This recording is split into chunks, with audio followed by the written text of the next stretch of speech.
A paz do Senhor Jesus, peregrino da jornada. Eu espero que você esteja firme, esperando o som da trombeta tocar, esperando se encontrar com Jesus.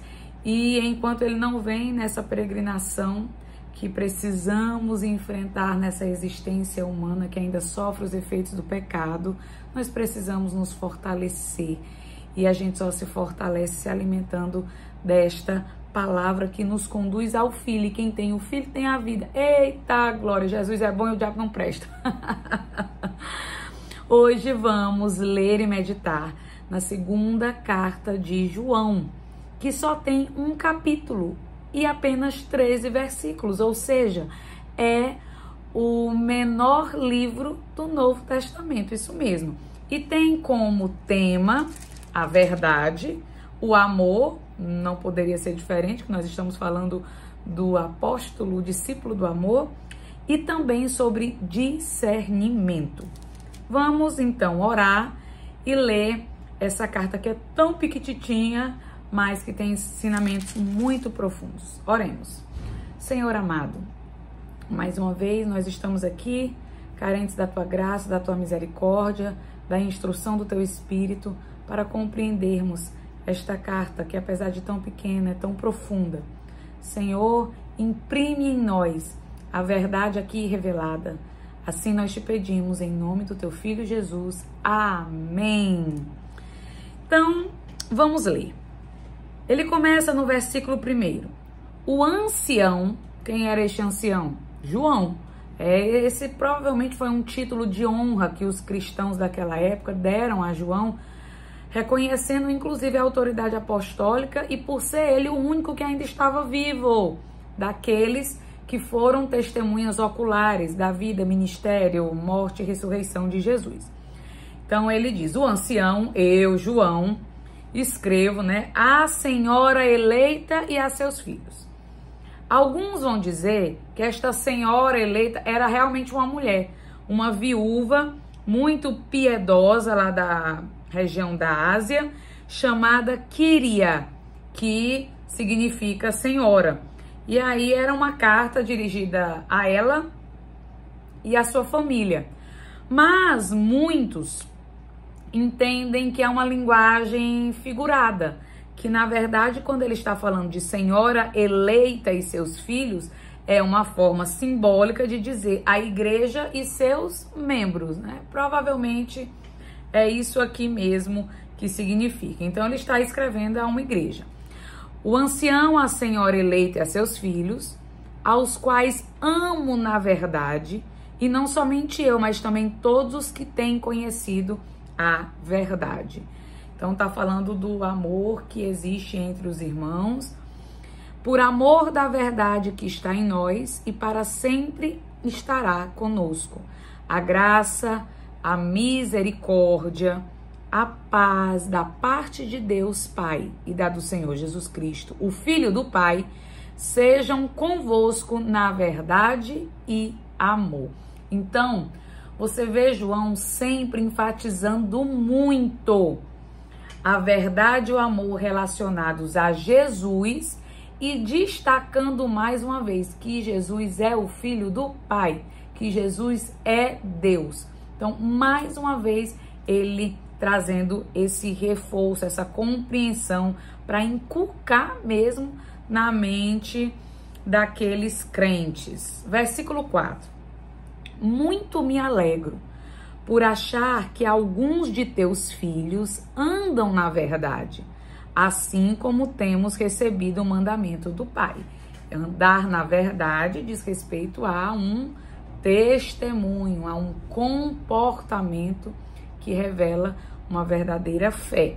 Versículo 5. E agora, Senhora, rogo-te, não como escrevendo-te um novo mandamento, mas aquele mesmo que desde o princípio tivemos, que nos amemos uns aos outros. João, mais uma vez, retornando ao princípio, ao âmago, à essência do seu ensino, é claro, inspirado pelo Espírito, porque quando há amor, quando há o fruto do Espírito, que é o amor e tudo que se deriva dele, que é a paz, a alegria, a fé, a longanimidade, a benignidade, você naturalmente, você cumpre tudo. É uma questão até natural. Versículo 6. E o amor é este, que andemos segundo os seus mandamentos. Este é um mandamento, como já desde o princípio ouvistes, que andeis nele. Então não adianta você querer nova revelação, código secreto, chave misteriosa, há um novo tempo, um novo vinho. Não adianta nada de novo se o princípio antigo não está sendo cumprido. Porque às vezes o que a gente precisa não é de uma nova revelação. O que a gente precisa é obedecer o que já está revelado. Essa é a dificuldade. E aqui João continua no versículo 7.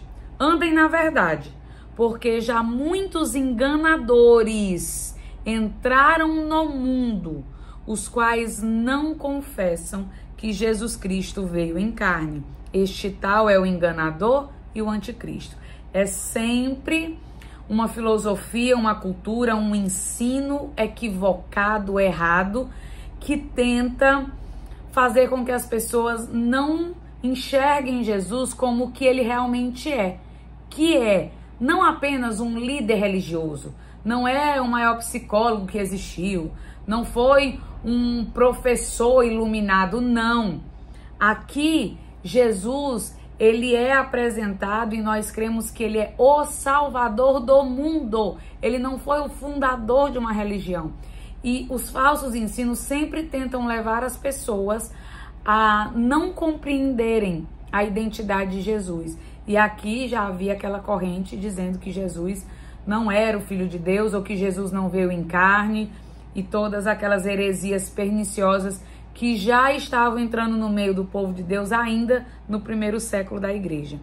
E ele continua dizendo no versículo 8, olhai por vós mesmos, vigiem, tenham cuidado, ergam muros, para que não percamos o que temos ganhado, antes recebamos o inteiro galardão.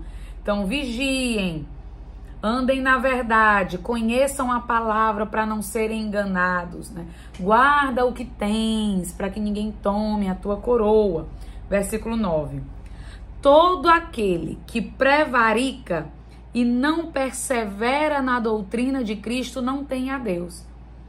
Porque alguns recebem, mas não permanecem. E aí não adianta de nada. É por isso que aquele que perseverar até o fim, esse é que será salvo.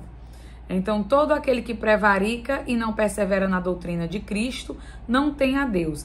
Quem persevera na doutrina de Cristo, esse tem tanto o Pai como o Filho. Porque a gente precisa entender. É preciso reconhecer Jesus como Senhor e Salvador, como sendo Deus, como sendo Filho de Deus e o único caminho para Deus. Então, a essência da nossa fé, o ponto central da nossa fé é Cristo. Jesus está revelado desde Gênesis até o último versículo do Apocalipse. Versículo 10. Se alguém vem ter convosco e não traz esta doutrina de que Jesus veio em carne, de que Jesus é o Filho de Deus, de que Jesus é o Salvador do mundo, não o recebais em casa, nem tampouco o saudeis. Gente, parece assim muito radical, né? Olha, não recebam essa pessoa em casa, nem saúdem essa pessoa, quer dizer que a pessoa vai falar oi, e eu vou virar a cara? Bem, nesse tempo, eu já ouvi alguns pregadores ministrando nessa passagem, a saudação a qual João se refere aqui não é essa saudação, oi, tudo bem, prazer, como vai? Porque João não está ensinando ninguém aqui a ser mal educado, não, não é isso. É porque naquele tempo a saudação era mesmo um comportamento de hospitalidade, de trazer para dentro da sua casa, às vezes de ajudar financeiramente. A saudação era acolher essa pessoa como amigo. João está dizendo aqui, vocês tenham cuidado com os falsos mestres. Vocês não devem receber essa pessoa, financiar essa pessoa, porque senão vocês vão estar validando os falsos ensinos. Então, se você já teve o discernimento, já identificou que a pessoa é um herege, que é um inimigo da cruz, tudo bem. Se ele disser oi, você não vai ser mal educado, você vai falar agora. Você não pode trazer ele para ministrar na sua igreja.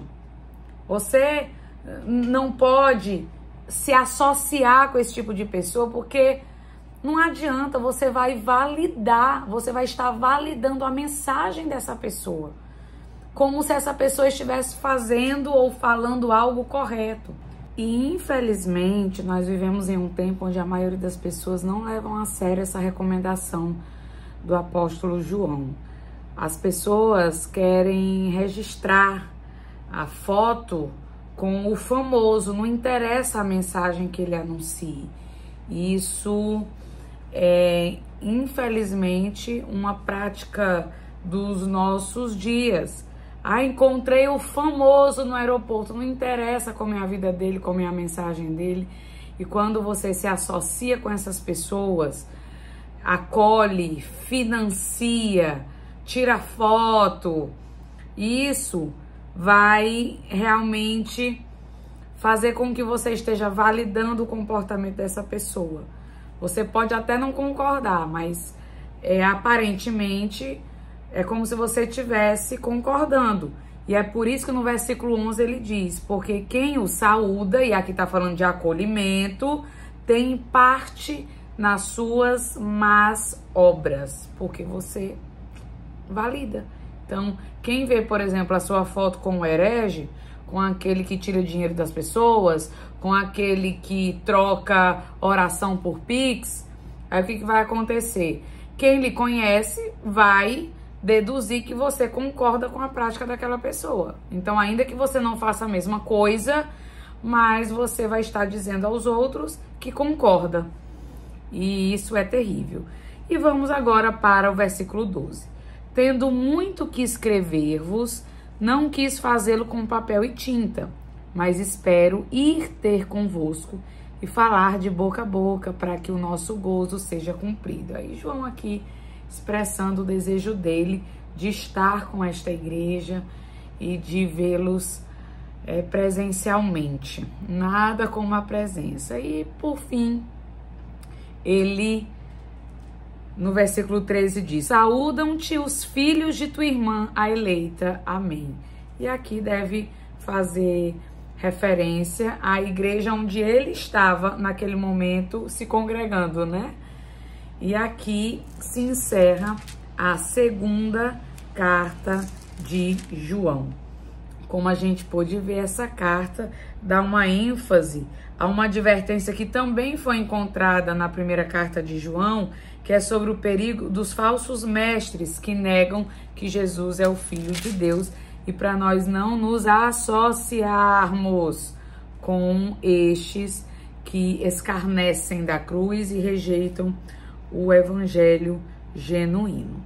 Então é isso, vamos seguir no nosso propósito. Deus abençoe a sua vida e que você busque o discernimento do Espírito para saber com quem se associar, saber quem receber na sua igreja, na sua casa, com quem postar foto no seu Instagram. Não é questão de preconceito ou discriminação, é questão de estarmos associados com aqueles que defendem o evangelho genuíno. Isso é muito importante, para que não sejamos, como ele disse aqui, para que não sejamos achados em falta e nem tendo parte nas más obras dessas pessoas, tá certo? Deus abençoe a sua vida e até o nosso próximo encontro.